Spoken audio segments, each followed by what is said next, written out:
कहाँ से आया ये कीड़ा बॉक्सिंग का? सोचा कि कुछ करना चाहिए, स्पोर्ट्स करा है शुरू, फिर बॉक्सिंग अपने आप खींच के लेगी। सोचा है तो बढ़िया चीज़ है, किसी की लड़ाई होगी उसका मार भी दूंगा, इसलिए शुरू करे।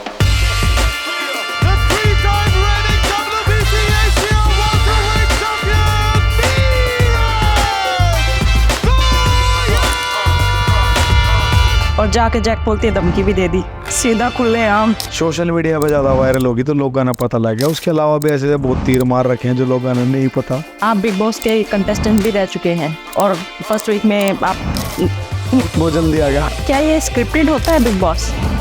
इंडिया में क्रिकेट को जितना फेम मिलता है क्या बॉक्सिंग के लिए और स्पोर्ट्स के लिए है? कर रहे हैं ना, कोशिश कर रहा हूँ। तो यानी कि आप आज कहते हो कि आप आए ये पॉलिटिक्स में?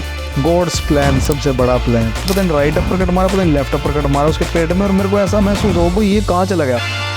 देश की जितनी सेवा करनी थी उतनी बतेरी थी, अब देश का नाम कर रहा हूँ। जय माता दी। आज हमारे बहुत दमदार गेस्ट हैं, वर्ल्ड चैंपियन बॉक्सर हैं और खुलेआम चैलेंज करके आ जाते हैं, सिर्फ अपनी कंट्री में नहीं बाहर भी। हाल ही में बिग बॉस के कंटेस्टेंट भी रहे हैं। मैं बात कर रही हूँ नीरज गोयत की। So welcome to the Mamta podcast and stay tuned. जितने भी इस पॉडकास्ट को देख रहे हैं, ममता जी बहुत अच्छा पॉडकास्ट करती हैं, बहुत अच्छे अच्छे सवाल पूछती हैं, बहुत कोशिश करती है अंदर की बातें निकलवाने की। तो द ममता पॉडकास्ट जो है डॉक्टर साहब का, इसको सब्सक्राइब करो, इस चैनल को लाइक करो, और जो सौदे बच गए मैं सारा कुछ करो, हो सके तो शेयर भी करो अपने दोस्तों के साथ इनके चैनल को। धन्यवाद।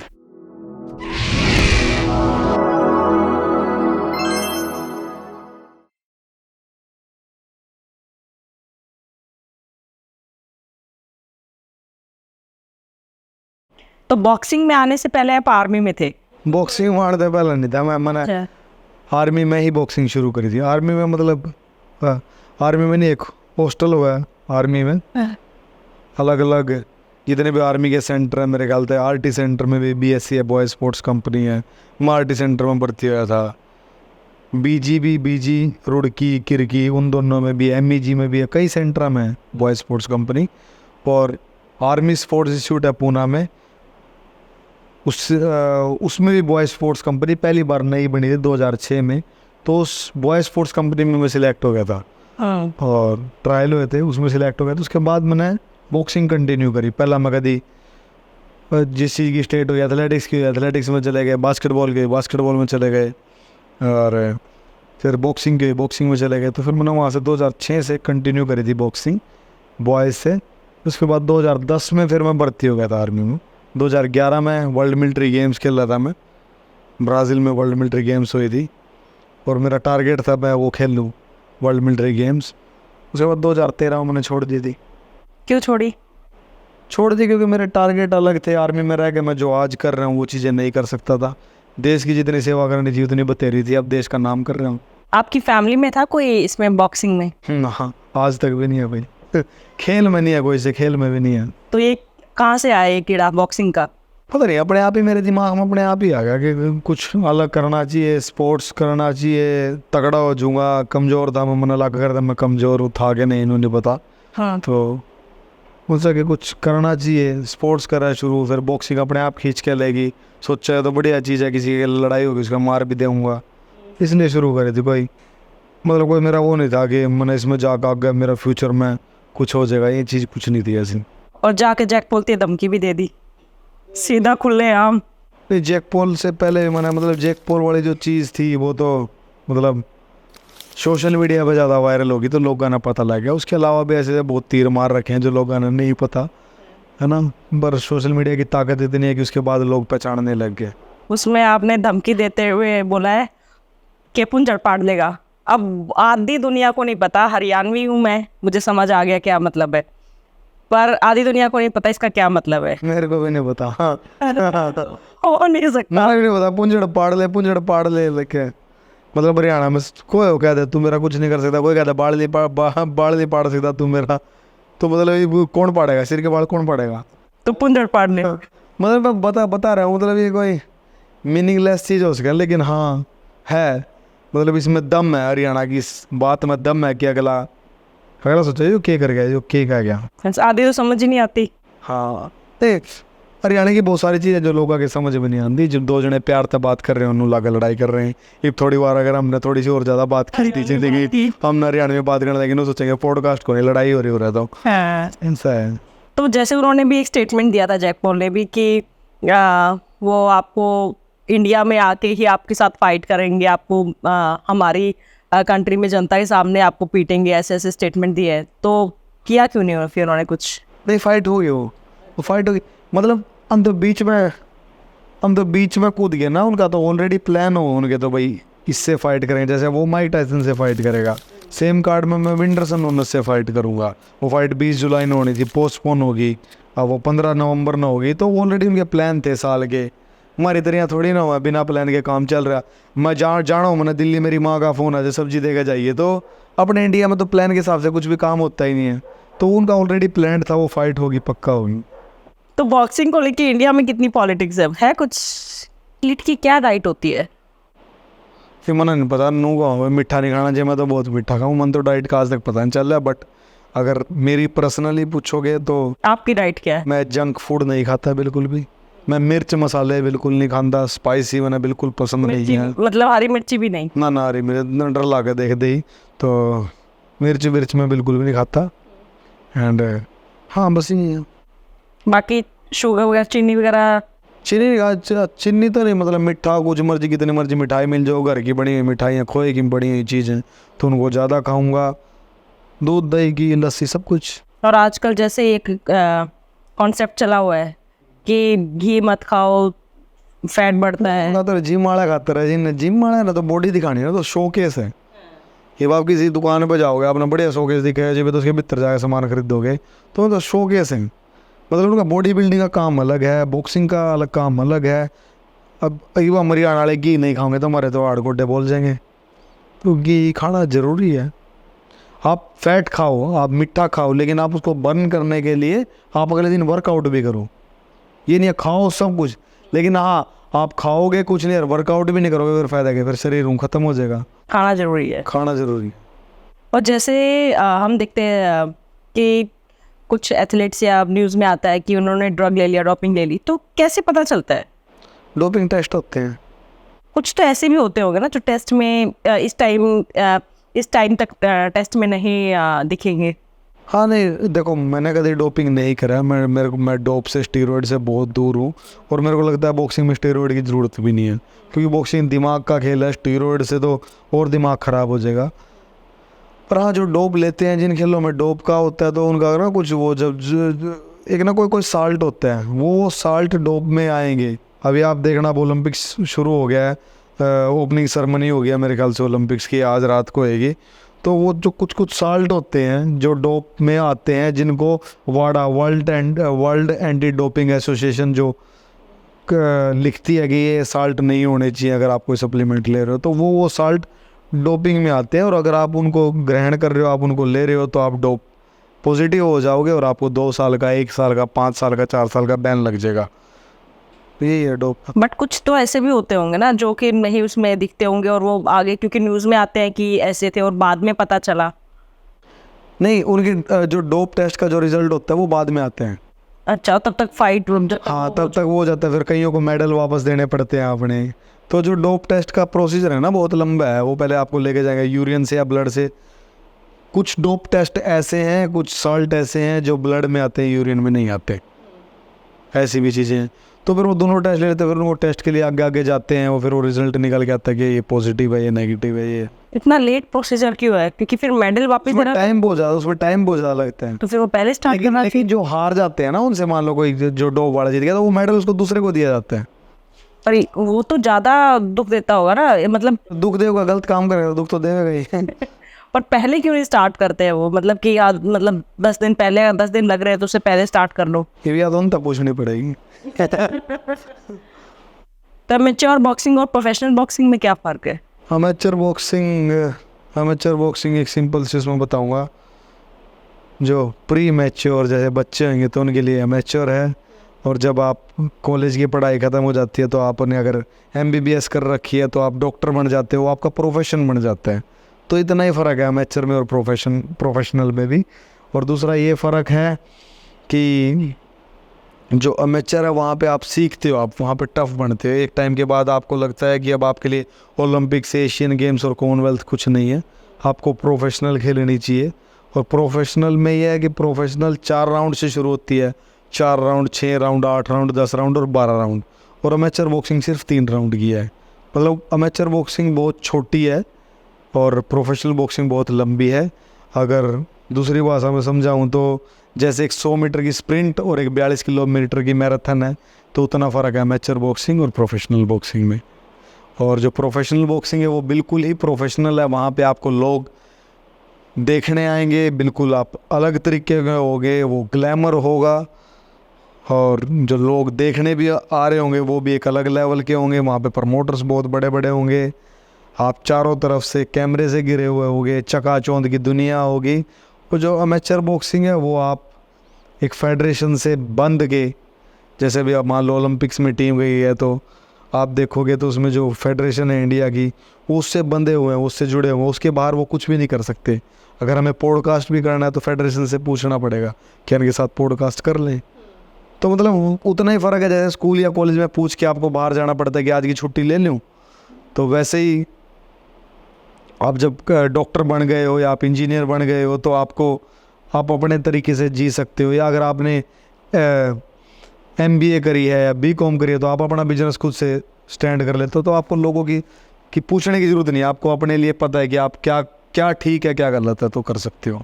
तो आपने प्रोफेशनल वाले में क्यों शिफ्ट किया? मैंने अमेचर से प्रोफेशनल बॉक्सिंग इसलिए शिफ्ट की क्योंकि मेरी जो इंस्पिरेशन थी, जो मेरा आइडल था, वो माइक टायसन था। और कहीं ना कहीं मेरे को ये लगता था कि अब मैं लंदन ओलंपिक्स के लिए तैयारी कर रहा था। मैं इंडिया टीम में भी लंदन ओलंपिक्स के लिए था, तो मेरे को ये था कि मैं क्वालिफाई हो जाऊंगा, ओलंपिक खेलूँगा।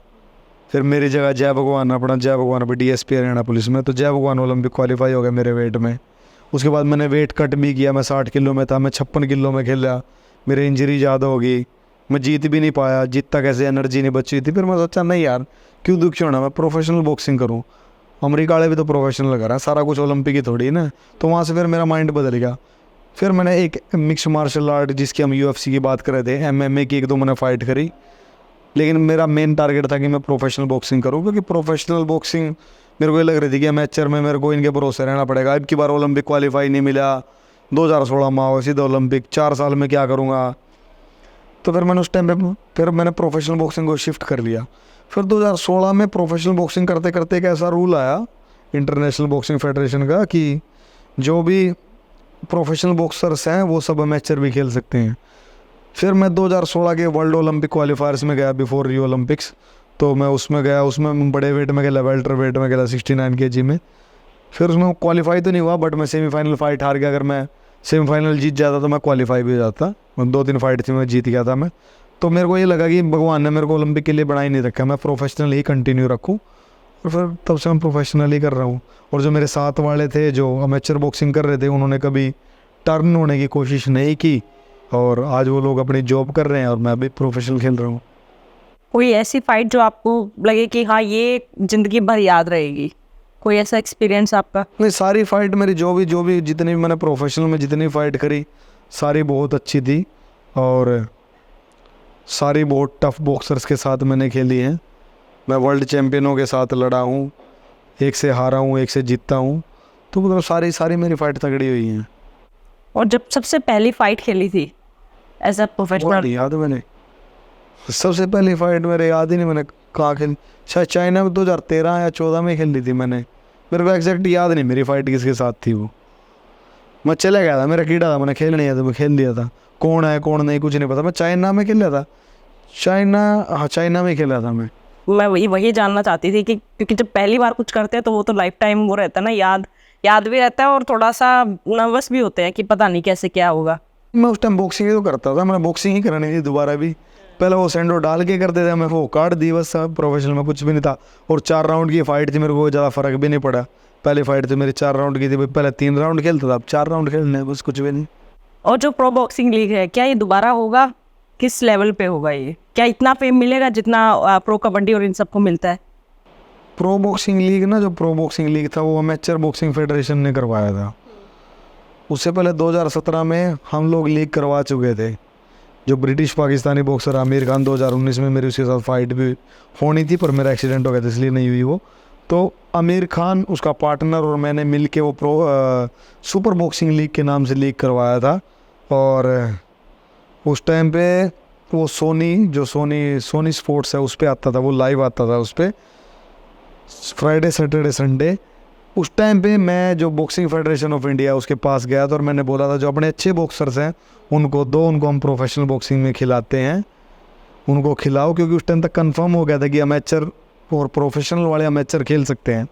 बट पॉलिटिक्स बहुत है, यहाँ पे पॉलिटिक्स है। नुकसान किसको हुआ? बॉक्सर्स का। उन्होंने मना कर दिया। हमें उतने अच्छे के लेवल के बॉक्सर नहीं मिले, लाइक जो कॉमनवेल्थ मेडलिस्ट हो या एशियन मेडलिस्ट हो या ओलंपिक खेले हो, वो बॉक्सर्स नहीं मिले। बट फिर भी हमें हाँ अच्छे अच्छे बॉक्सर मिल गए। जैसे आर्मी में बहुत अच्छे बॉक्सर होते हैं, तो जो आर्मी, जो मान लो आर्मी स्पोर्ट्स इंस्टीट्यूट के अंदर जो बॉक्सर नहीं थे, जो बाहर थे, जो अलग जगह थे, वो बॉक्सर मिले हमें। तो वो लीग करवाया, लीग 1.5 महीना चला, वो लीग काफ़ी अच्छा था। फिर उसके बाद बॉक्सिंग फेडरेशन ऑफ इंडिया ने एक लीग करवाया जिसका नाम इंडियन प्रीमियम बॉक्सिंग लीग शायद ऐसा कुछ था। वहाँ पे उन्होंने क्या किया, उन्होंने वो लीग प्रोफेशनल तो नाम तो दे दिया, लेकिन प्रोफेशनल की तरह फाइट नहीं हुई वहाँ पे। वो अमेचर स्टाइल में होती थी, वो सैंडो डाल के होते थे और बॉक्सर्स को बहुत ज़्यादा कंट्रोल्ड किया हुआ था, कोई कंट्रोवर्सी वहाँ पे नहीं थी। और उसके बाद उन लोगों ने, फेडरेशन वालों ने उस लीग को 2 करोड़ में आगे बेच दिया कार्तिकेय शर्मा को। कार्तिकेय शर्मा ने ऑलरेडी कुश्ती लीग करवाया हुआ था पहले। कार्तिकेय ने बोला कि मैं इस लीग को अपने हिसाब से करवाता हूँ, बट फेडरेशन ने अपनी इन्वॉल्वमेंट रखी उसके अंदर और उन लोगों ने इस तरीके से होना चाहिए, इस तरीके से होना चाहिए। बिकॉज जो लोग, अगर मैं प्रोफेशनल हूँ तो मेरे से अच्छा कोई और प्रोफेशनल बॉक्सिंग का इवेंट नहीं करवा सकता, बिकॉज मैं ऑलरेडी अच्छी स्टेज पे जाके खेल चुका हूँ। तो उन इन्वॉल्वमेंट्स के कारण कुछ बॉक्सर्स को पैसे मिले, कुछ को नहीं मिले, तो वो लीग फ्लॉप ही हो गया, दोबारा नहीं हुआ। ये फेडरेशन के इन्वॉल्वमेंट की वजह से काफ़ी खिलाड़ियों की ज़िंदगी नहीं खराब होती है। मेरे को ये लगता है ना, जो हमारे जो देश के जो फेडरेशंस हैं उनको ये लगता है कि ईगो की प्रॉब्लम है अपने देश में। अपने देश में ये लगता है कि फेडरेशन बड़ी है और फेडरेशन ने खिलाड़ी को बनाया है। मैं ये मानता हूँ कि फेडरेशन ने खिलाड़ी को नहीं बनाया, खिलाड़ी तो अपने आप बढ़ के फेडरेशन तक पहुँचा है। लाइक अगर कोई, आज मैं स्टेडियम में ट्रेनिंग कर रहा हूँ, तो जब कोई स्टेट लेवल का कोई कंपटीशन होगा तो मैं मेरी तैयारी से एक स्टेट चैम्पियनशिप के टूर्नामेंट में गया हूँ और वहाँ पे जो स्टेट फेडरेशन है उसने सिर्फ उसको ऑर्गेनाइज करवाया है। उसके बाद अगर मैं वहाँ पे जीतूंगा तभी तो मैं नेशनल तक जाऊँगा ना। अगर मैं नहीं जीतूंगा तो स्टेट फेडरेशन मेरे को कैसे लेके जाएगी? तो मेरे को लगता है कि खिलाड़ी को तवज्जो ज़्यादा देना चाहिए फेडरेशन से ज़्यादा। फेडरेशन को ये चीज़ समझनी चाहिए कि अगर खिलाड़ी का नाम है तो फेडरेशन का नाम है। सेम जो हम क्रिकेट की बात कर रहे थे, तो बीसीसीआई का नाम इसलिए बढ़ा है बिकॉज सचिन तेंदुलकर का नाम बढ़ा है। आज के टाइम में विराट कोहली या बाकी जो अलग क्रिकेटर है, मेरे को क्रिकेट का ज़्यादा नहीं पता, उन खिलाड़ियों की वजह से बीसीसीआई की पूछ है। तो बीसीसीआई इसीलिए बढ़ाया कि उन्होंने एंटीना से जब अपने आप को शुरू किया था, तो उन्होंने वो कब हुआ था जब कपिल देव जी ने वर्ल्ड कप जीता था 87-84, उस पर फिल्म भी बनी हुई है। जब जीता तब टीवी में लोगों ने वर्ल्ड कप को देखा था, तब वो सिर्फ कपिल देव को जानते थे, उनको नहीं पता था बीसीसीआई ये सब करवा रही है। तो फेडरेशन को ये समझना पड़ेगा कि पहले वो प्लेयर को तो बड़ा होने दो, जब प्लेयर का बड़ा नाम होगा तो समझ जाएगा किसी ने बड़ा किया है, फेडरेशन ने बड़ा किया है, तब अपने आप पता चल जाएगा। कुछ लॉज आने चाहिए, गवर्नमेंट की तरफ से। ऐसा कुछ होना चाहिए कि स्टेट फेडरेशन में, डिस्ट्रिक्ट फेडरेशन में या नेशनल फेडरेशन में कुछ करंट खिलाड़ियों की इन्वॉल्वमेंट होनी चाहिए। करंट जो खिलाड़ी होंगे उनको जो आज के टाइम में चल रहा है वो बता सकते हैं। कुछ पुराने खिलाड़ी होने चाहिए, इतने भी पुराने नहीं होने चाहिए कि जिनकी एज 50 साल हो गई है और लेकिन वो आज भी बॉक्सिंग की बात कर रहे हैं। कुछ ऐसा होना चाहिए कि भाई जो लगभग बस 40-42 साल तक है, उन खिलाड़ियों की इन्वॉल्वमेंट हो फेडरेशन में। तो और ऐसा भी रूल होना चाहिए कि जो सेक्रेटरी या प्रेसिडेंट का जो सीट है उसमें कोई ना कोई एक, उस अगर डिस्ट्रिक्ट फेडरेशन की बात हो रही थी उस डिस्ट्रिक्ट का एक अच्छा खिलाड़ी हो, स्टेट की हो रही थी उस स्टेट के 2-4 की कमेटी के हिसाब से काम होना चाहिए। और ऐसे नेशनल फेडरेशन में होना चाहिए। अब हमारी बॉक्सिंग फेडरेशन है उसमें किसी खिलाड़ी को इन्वॉल्वमेंट ही नहीं है। जो बॉक्सिंग फेडरेशन का प्रेसिडेंट है, स्पाइस जेट का मालिक है अजय सिंह, उसने अपने जहाज उड़ा होगा कि बॉक्सर ने खिला होगा, तो उसने आगे नीचे अपने लोग लगाए हो। अब नीचे वाले जो लोग हैं वो खिलाड़ियों से बड़े अपने ईगो को समझते हैं, उनसे कोई खिलाड़ी डायरेक्ट बात नहीं कर सकता। बट अभी काफ़ी सुधार है। देखो अभी रिजल्ट देखते हैं ओलंपिक्स में बॉक्सिंग का क्या रहते हैं, अभी काफ़ी चीज़ें बदल गई हैं। और इन चीज़ों के लिए मैंने भी कोशिश की है। मैं वीडियो डाल सकता हूँ, मैंने वीडियो डाल दी है खूब। पर इसकी वजह से शायद इसलिए हमारी कंट्री कम मेडल्स ला पाती है, फेडरेशंस की वजह से। क्या हम उनको ब्लेम करेंगे इसमें? नहीं, ऐसा कुछ नहीं है कि हमारी कंट्री के कम मेडल आते हैं। हमारी कंट्री का ग्राफ बढ़ ही रहा है। पर वो तो सिर्फ हरियाणा से ही। नहीं, हरियाणा से क्यों बढ़ा है? ग्राफ इंडिया में स्पोर्ट्स का ग्राफ बढ़ा है। आप अगर ओलंपिक मेडलों की बात करोगे तो 2004 में 2000 सिडनी ओलंपिक्स में 2000 में शायद सिडनी ओलंपिक्स में ब्रॉन्ज मेडल आया था अपना करणम मल्लेश्वरी का। 2004 में मेजर राज्यवर्धन सिंह राठौर का मेडल आया था सिल्वर। और उसके बाद 8 में विजेंद्र का आया, सुशील का आया, अभिनव बिंद्रा का आया। कितने मेडल? 3-4 मेडल तब आए। फिर 12 में ग्राफ और ज़्यादा बढ़ गया, 16 में ग्राफ और ज़्यादा था। अभी टोक्यो ओलंपिक में नीरज ने मारा बाला गोल्ड लेके आ गई। वही तो, कभी ऐसे खेल तो अपना ग्राफ बढ़ा हुआ है। अपना ग्राफ छोटा नहीं हुआ है। नहीं, छोटा नहीं हुआ है। लेकिन जो मैं, जैसे मोदी जी ने भी कहा था कि हरियाणा में माएँ क्या खा के पैदा करती है कि सारे मेडल्स हरियाणा से ही आ रहे हैं।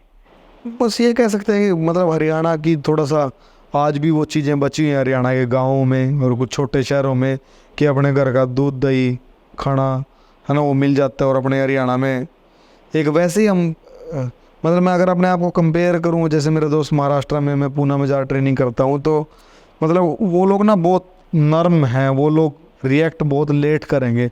हरियाणा वाले छोटी बात पे बहुत ज़्यादा रिएक्ट करेंगे। ताश खेल दोगे किसी गाँव में जाओगे, ताश खेल रहे हो ना, ताश खेलते लड़ने लग जाएंगे।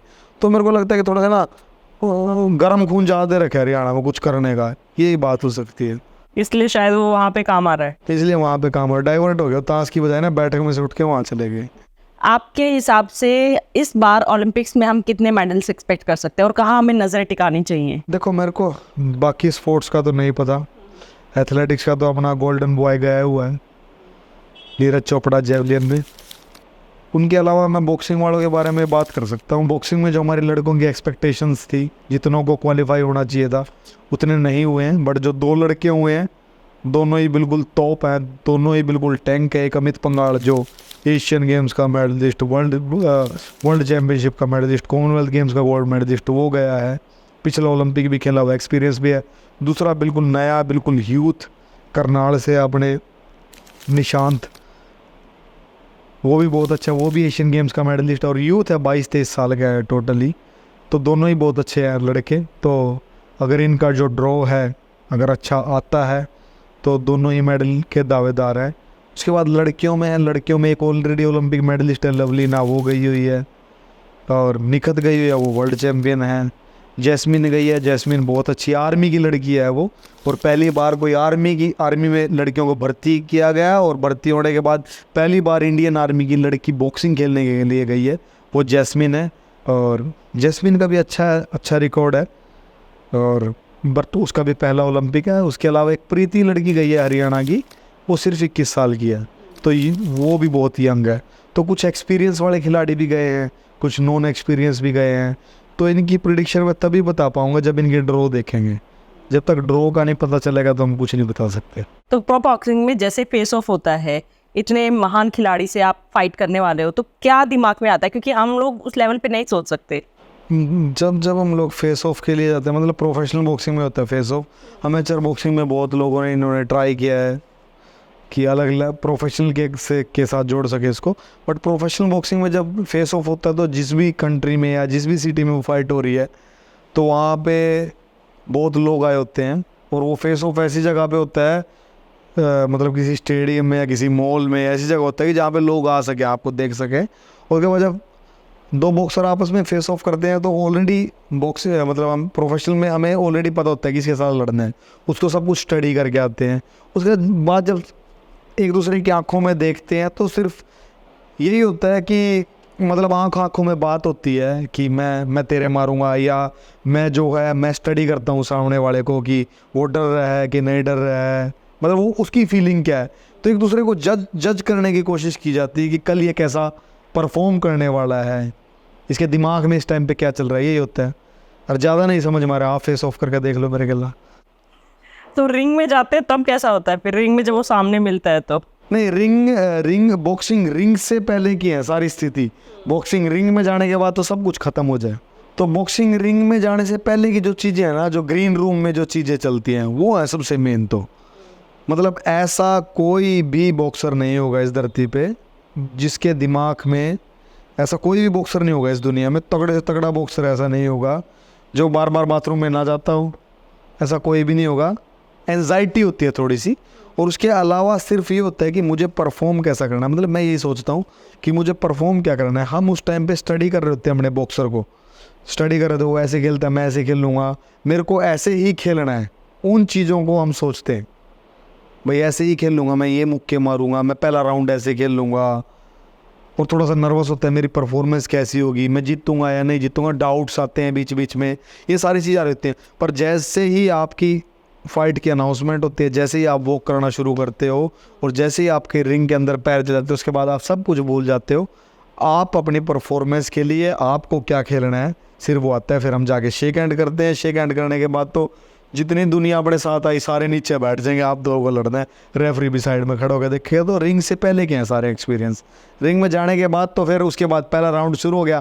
पहले राउंड में मैंने क्या गलती करी वो मेरे को खुद पता होगा, अगले वाले में क्या कमी है वो मेरे को खुद पता हो गया। फिर जो मेरे कोचेज हैं वो बताना शुरू कर देंगे, उस हिसाब से ही बस खेल चलता रहता है। तो जब आप फेस ऑफ करते हैं, जैसे आपने बताया कि मैं सामने वाले को पढ़ने की कोशिश करता हूँ कि उसके दिमाग में क्या चल रहा है, तो यानी कि आप आंखों में देख के इंसान को पढ़ लेते हो कि क्या चल रहा है। मतलब उस टाइम पे पता चल जाता है पूरा ना। जब हम एक फाइट के लिए गए हैं तो पूरी बॉडी, मेरे साथ वाली टीमों वालों की बॉडी या उनके जो भी कॉन्टैक्ट्स हैं, वो सबका फोकस सिर्फ एक ही चीज़ के लिए होता है कि हमें ये फाइट जीतनी है, हमें एक अच्छा परफॉर्म करना है। तो दिमाग उस हिसाब से काम करना शुरू कर देता है।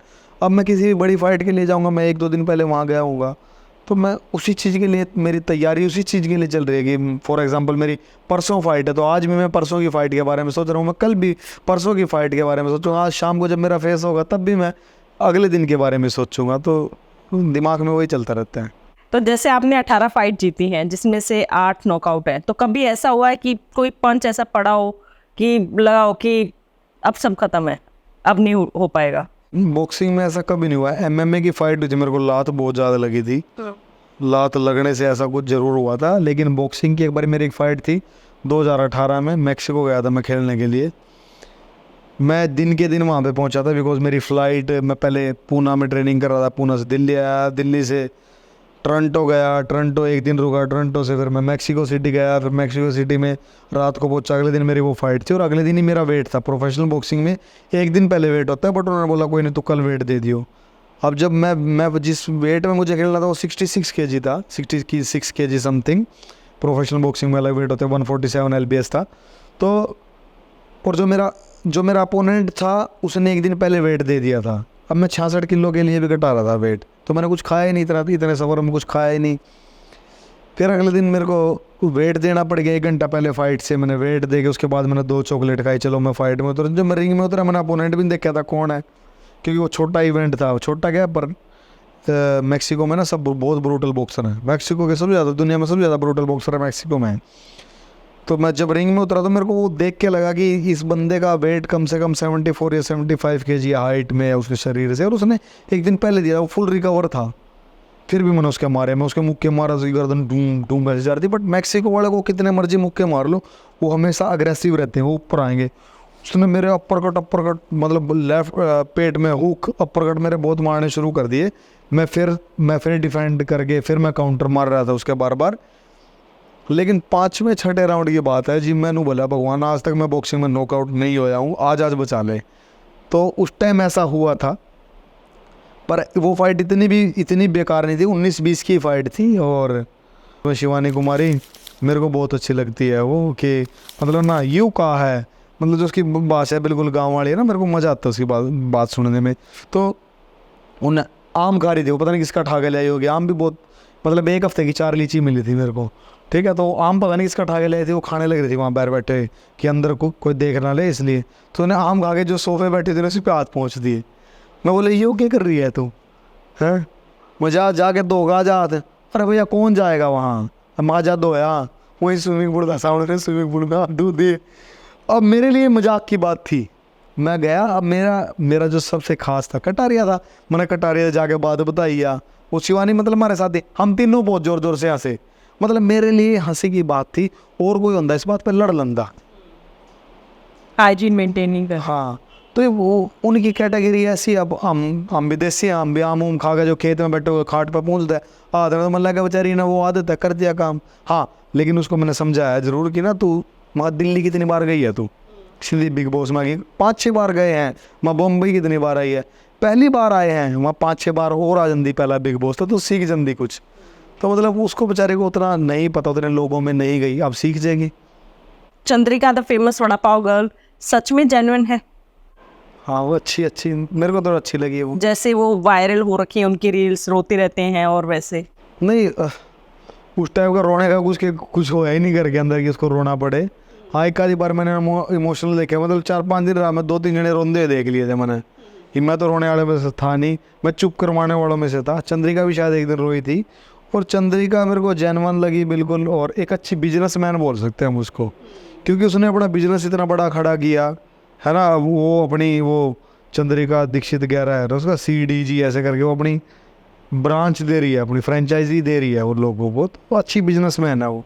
यानी कि एक बिजनेस ट्रिक थी ये, बिग बॉस के अंदर जाना या ऐसे फेमस होना। ये वड़ा पाव गर्ल। नहीं, वो तो देखो, अब किसी की स्थिति के बारे में हम क्या बता सकते हैं कि उसकी स्थिति कैसी थी, उसकी जो जिस वजह से वो फेमस हुई, वो तो उसकी तो कंट्रोवर्सी चल रही थी, लोगों ने उसको फेमस कर दिया ना। मैंने पहले भी ये बताया कि हम जो देखेंगे उसी को तो दिखाएंगे ना बार बार।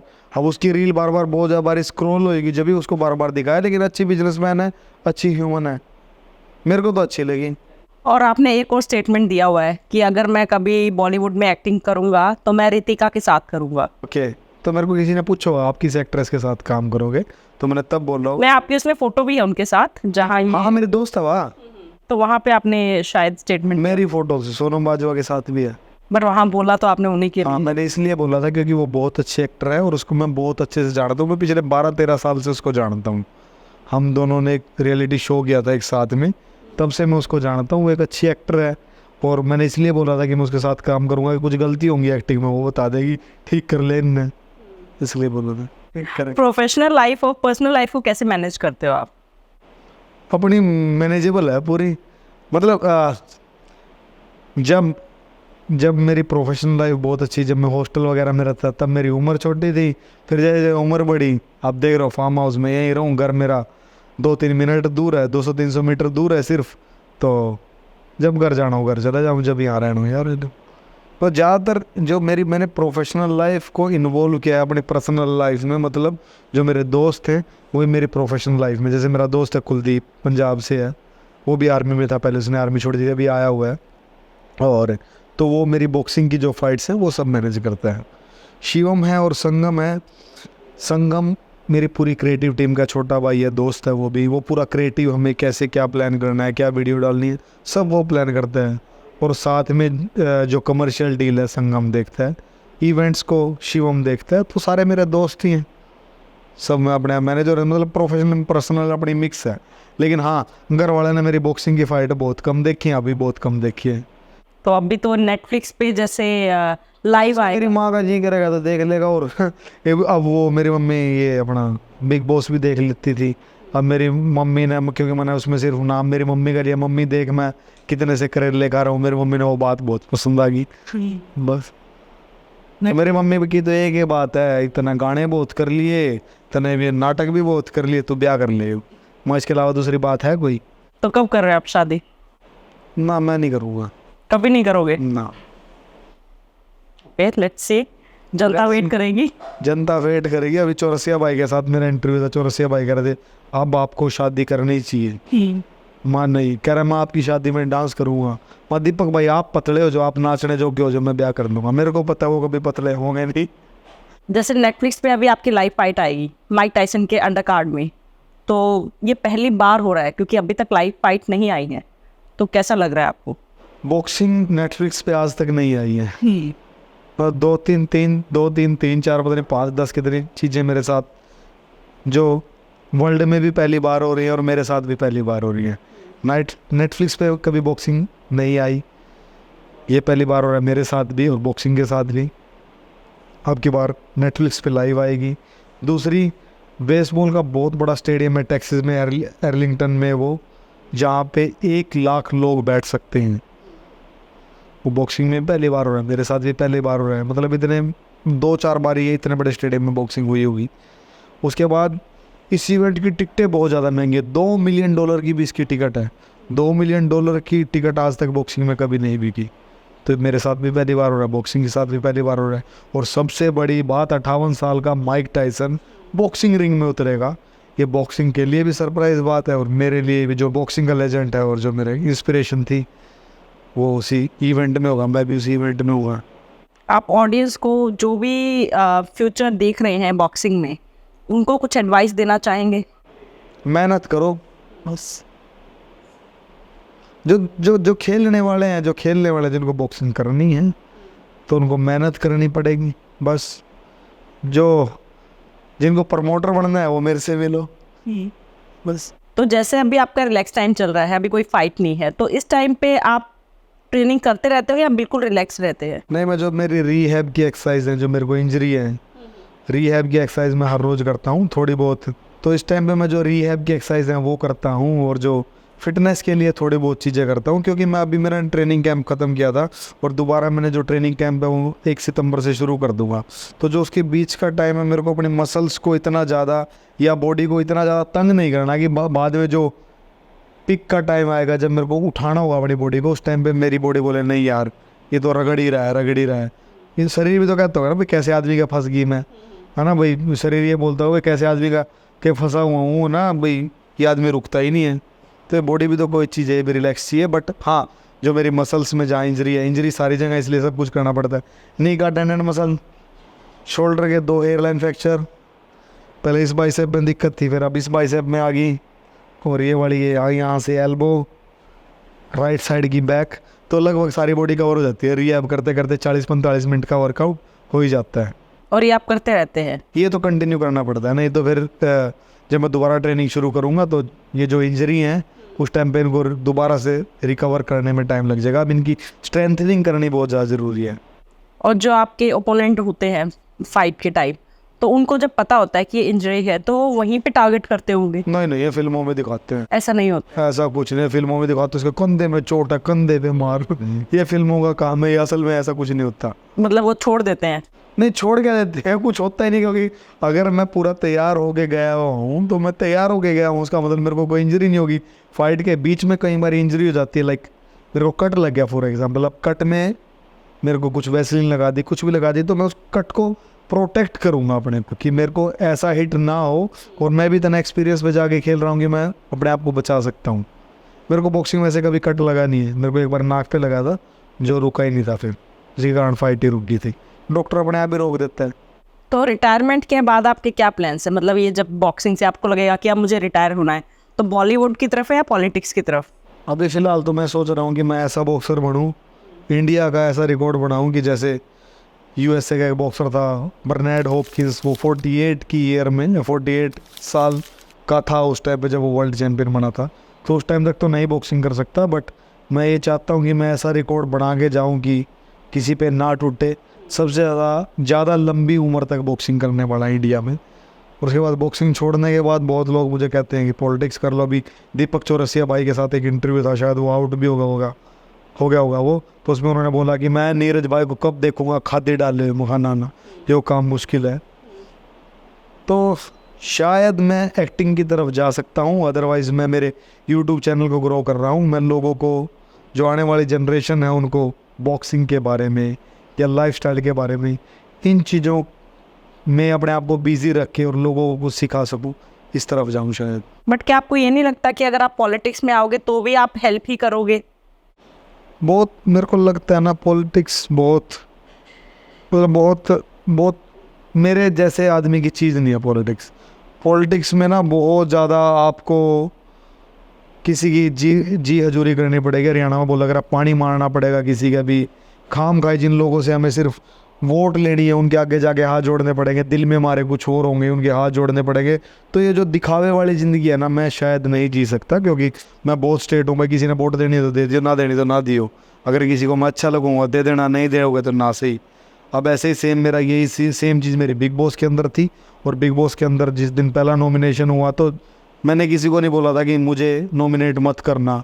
तो 14 लोग थे जिन्होंने मेरे को नॉमिनेट किया ही नहीं था, आपस में एक दूसरे को नॉमिनेट किया था, मुझे नहीं किया था क्योंकि उनको मेरी शख्सियत पसंद आ गई थी। सिर्फ एक था जो बाहर वाली थी, वो उसको अब बिग बॉस ने बोला था, उसने खुद किया था, एक ने मेरे को सिर्फ नॉमिनेट किया था।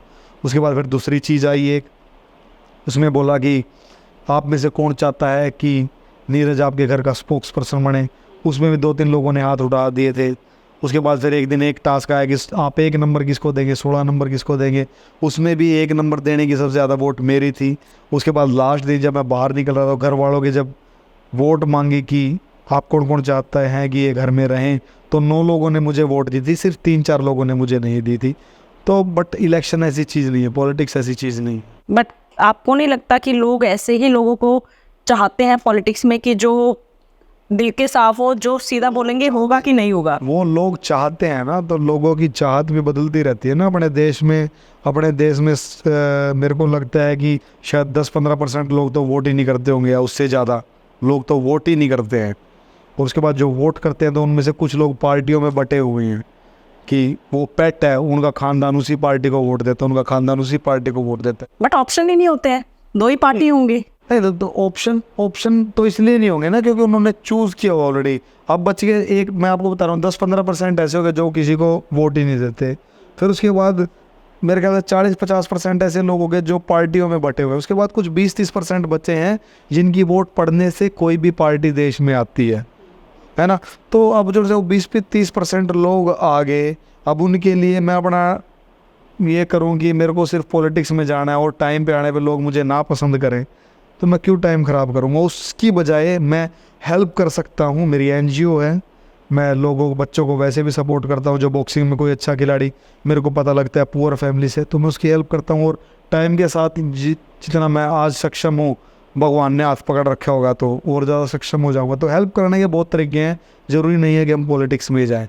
बाकी परमात्मा ने जो लिख रखा है वही होगा। बट जैसे आपने बोला कि मैं क्यों टाइम खराब करूं, अगर हर कोई ऐसे ही सोचने लग जाएगा तो फिर तो देश तो आगे बढ़ेगा ही नहीं। मेरे पास तरीके हैं ना दूसरा भी हेल्प करने के, मेरे पास अभी फ़िलहाल तरीके हैं। हाँ, अगर आप मैंने जिता दे तो मैं कल इलेक्शन में खड़े हो जाऊँगा। मैं आपको सपोर्ट ज़रूर करूंगी। आपकी वोट से काम तो नहीं चलने का। मेरे जितनी मेरी ऑडियंस है वो आपको वोट दे। इससे काम नहीं चलेगा ना। और मैं आपको बता दूं, वैसे भी जो पॉलिटिक्स की जो ऑडियंस है और जो आपकी फ़ैन फॉलोइंग की ऑडियंस है, वो कभी आपकी वोट में कन्वर्ट होगी ही नहीं। क्यों? वो बिल्कुल अलग होती है। क्यों? बस ये मेरे को भी नहीं पता क्यों।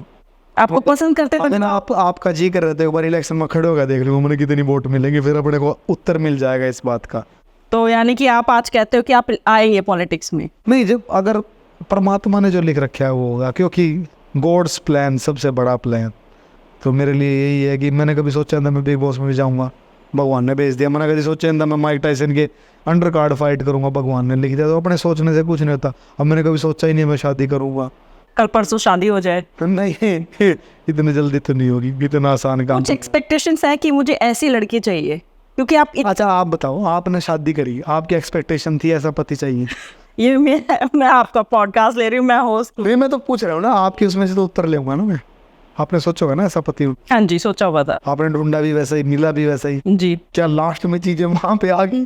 जैसा सोचा था, जैसा चाहा था, कभी लड़ाई झगड़े नहीं होते? बिल्कुल उससे ज्यादा है। जैसा मैंने सोचा था ना कि मुझे ऐसे चाहिए, बहुत अच्छा मिल गया, बहुत अच्छे मिल गए, आपकी बात मानने वाले मिल गए। अब मैं ऐसा नहीं हूँ, अगर मैं अगली की हर बात मानूंगा। मेजर साहब शरीफ आदमी है बेचारे, ठीक है, उन्हें बात माननी पड़े। ये मेरी तो रोज लटवा जग रहेगा, मैं तो बात नहीं मानने का। मैं बात नहीं मानने का, फिर लड़ाई हो जाएगी। अब आप जैसे खुश नसीब हो, आपको मेजर साहब मिले हैं, सामने वाली वैसी खुश नसीब नहीं होगी कि मैं मेजर साहब जैसा हूँ, मैं वैसा नहीं हूँ ना। पर क्या मेजर साहब तो आपकी हर हाँ में हाँ भरना है बेचारे, कितना सपोर्ट करा आपने। मैं थोड़ी वैसा हूँ। तो क्या पता आपको वैसे मिल जाए जैसे मेजर साहब हैं। मेरा काम चल रहा है अकेले का भी। कुछ तो आपने सोचा होगा ना, मुझे ऐसी लड़की चाहिए, ये गुण होने चाहिए जो जहाँ पे आपको लग रहा है कि जिंदगी तब चल सकती है। मेरे गुण किसी के लिए मिलने के ही नहीं, बट मैं बताऊँ क्यों नहीं मिलने के। मैंने जैसे कि बताया ना, मैं बहुत ज़्यादा स्ट्रेट हूँ। पर हर आदमी सारे ऐसे होते हैं। मैं सीधी सीधी बात बोलता हूँ, नहीं ब्याह के बाद बदल जाए, बिल्ली बन दे, जो शेर हो ना मैं बिल्ली बन जाए सारे के सारे। मतलब ऐसी होगी, मतलब समझ सके, हर सिचुएशन को समझ सके। मतलब अब मैं बहुत देसी हूँ, है ना, मैं परविदेशी भी हूँ एक टाइम में। आज मैं यहाँ पे फार्म हाउस पे पूरा देसी बन रहा, किसी इवेंट में जाऊँगा पूरा विदेशी बन जाऊँगा। तो ऐसे समझने वाली, सच्ची, कोऑपरेटिव ऐसी होनी चाहिए। बाकी और हरियाणवी होनी चाहिए।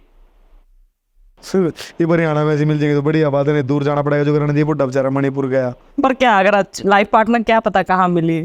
हाँ तो ये भी तो कह रहा हूँ, तो मैंने सोचा ही नहीं ना अभी। ऐसा नहीं है कि जाट को सिर्फ जाटनी ही चाहिए, ऐसा कुछ नहीं है। तो ट्रेंड है बदल गया अब तो। ये तो जाट जाटने वाला ट्रेंड ही बदल गया। आपके जिस टाइम बालक बड़े होंगे उस टाइम तो और बदल लेगा, सोच बदलेगी ना। जाटा की भी तो सोच बदलेगी। जाट कितने अपडेट हो गए, खाली जाट नहीं, वैसे तो सारे अपडेट हो गए। जैसे फ़ोन अपडेट हो रहे हैं आजकल हर दूसरे महीने, वैसे इंसान भी अपडेट हो रहे हैं। और अपडेट होना बहुत ज़्यादा ज़रूरी है। मैं ये सबको बात कहूँगा, अगर कोई पेरेंट्स इसको देख रहे हैं तो अपने बच्चों की तरह वो अपडेट हो जाएं प्लीज़, नहीं तो आने वाले टाइम में दिक्कत होएगी। आपको अपडेट होना पड़ेगा। आपको जैसे बच्चे सोचते हैं उस तरीके से चीज़ें सोचनी पड़ेंगी, नहीं तो कभी बन ही नहीं पाओगी। पर जैसे कुछ पेरेंट्स होते हैं, बच्चा खेलना ही जाना चाहता है, उसका इंटरेस्ट उस तरफ है, लेकिन पेरेंट्स चाहते हैं नहीं तुम IAS बनो या डॉक्टर बनो या इंजीनियर बनो। तो एक टाइम के बाद ना सबकी मैच 10वीं 12वीं तक ही है ये, और 10वीं 12वीं तक कोई बड़ी चीज़ नहीं होती। उसके बाद बट कुछ चेंजेस आने चाहिए, क्योंकि स्कूल में हर जगह स्कूल जाता है, उसके बाद ट्यूशन, गेम्स और इन सबको तो टाइम ही नहीं मिल रहा है। तो ये तो मैं सबको बोलता हूँ, ये तो मैंने इसके ऊपर एक वीडियो भी डाल दी है बहुत बड़ी की। 3-3 किलो के बस्ते होते हैं बच्चों के जो स्कूल में जाते हैं, और वही बस्ते उठा के वो ट्यूशन पे जा रहे हैं। कम से कम थोड़ा टाइम तो बच्चों को खेलने का भी दो। ये तो मैं सब पेरेंट्स को बोलता हूँ। ये तो मेरी बड़ी बहन है जिसने जो तामझाम बनाया है, वो इंटीरियर डिज़ाइनर है, उसको बोलता था 2 लड़के इतना वजन दे देगी उनका है, वो स्कूल जा रहे हैं फिर ट्यूशन जा रहे हैं। मेरे कहने तो वो बॉक्सिंग में तो भेजने लगी उनको। तो मैं सब पेरेंट्स को यही कहूँगा कि ना, स्कूल में बहुत पढ़ लेते हैं बच्चे, ट्यूशन की ज़रूरत नहीं है। और अगर आपको लग रहा है कि ट्यूशन की ज़रूरत है तो ट्यूशन की ज़रूरत आपको +1 +2 में आएगी। उससे पहले ट्यूशन की ज़रूरत नहीं है बच्चों की। उससे पहले उनका खेलने का टाइम है स्कूल, और उसके बाद उनको खेलने दो जितना खेलने। अगर वो नहीं खेलेंगे तो उसके बाद फिर शाम को ये चलाएँगे। और स्कूल वालों ने भी आधे से ज़्यादा काम फ़ोन पे भेजना शुरू कर दिया, तो एक तो इसके बहाने फ़ोन मिल जाता, तो उनको अवॉइड करो। स्कूल का काम जब छोड़ दिया तो उसके बाद उनको कम से कम 10वीं तक, उसके बाद 10वीं के बाद तो बच्चे का अपने आप पता चल जाता है कि उसको करना क्या है। तो खेल की तरफ ज़रूर पुश करना चाहिए। उसको कोई सरकार नहीं करेगी, उसको माँ बाप ही करेंगे। आपका एक्सपीरियंस कैसा रहा हमारे साथ इस पॉडकास्ट में? मेरे को आज का पॉडकास्ट करके आपके साथ बिल्कुल फेमिलियर लगा कि मैं दोस्त के साथ बात कर रहा हूँ ऐसा लगा। और एक भी मूवमेंट ऐसी नहीं थी इसमें कि जिसमें मेरे को लगे यार मैं बोर हो रहा हूँ या सवाल मेरे से बोर पूछे जा रहे हैं। तो बहुत अच्छा लगा। Experience was excellent. Thank you ji. Ram Ram ji. Ram Ram. तो कैसा लगा आपको मेरा पॉडकास्ट, ज़रूर कमेंट्स में बताइए। और इस पॉडकास्ट के छोटे छोटे क्लिप्स अगर आपको देखने हैं तो आप मेरा दूसरा चैनल सब्सक्राइब कर सकते हैं, द ममता पॉडकास्ट क्लिप्स। उसमें इस पूरे पॉडकास्ट के छोटे छोटे क्लिप्स हमने डाले हुए हैं। अगर आपके पास टाइम नहीं है तो आप वो क्लिप्स देख सकते हैं। अपने फ्रेंड्स को शेयर करिए और जितना हो सके इस पॉडकास्ट को भी शेयर करिए। जय माता दी।